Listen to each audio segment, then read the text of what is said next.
Have you ever received a letter about your Medicare claim and felt a knot in your stomach, wondering what to do next? It can be unsettling when your healthcare coverage does not seem to go as planned, but understanding the steps you can take is key to peace of mind.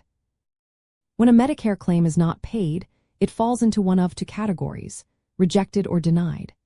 A rejected claim means there was an error, like a typo or missing information, and it was never actually processed.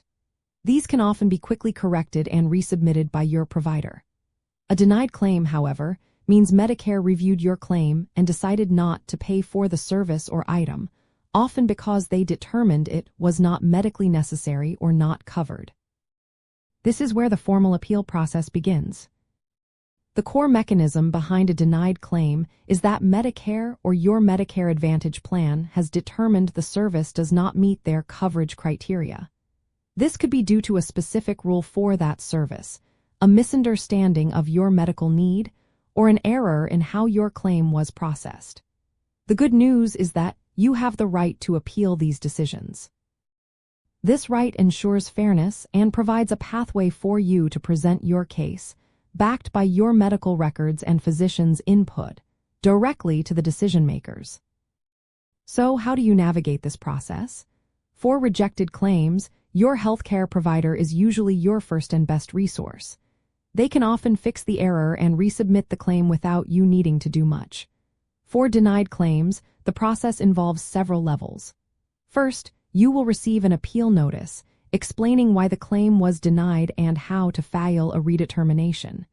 This is the first level of appeal. You or your doctor must request this redetermination in writing, typically within 120 days of receiving the denial notice. Be sure to include any additional information or documentation that supports your claim, such as medical records or a letter from your doctor explaining the medical necessity of the service. If the redetermination is unfavorable, you can move to the next level, which is reconsideration by a qualified independent contractor. This independent review ensures an unbiased look at your case. If still denied, there are further levels of appeal, including an administrative judge hearing and beyond. An important insider tip is to keep detailed records of everything: dates, names of people you speak with, and copies of all correspondence. This documentation is invaluable throughout the appeal journey.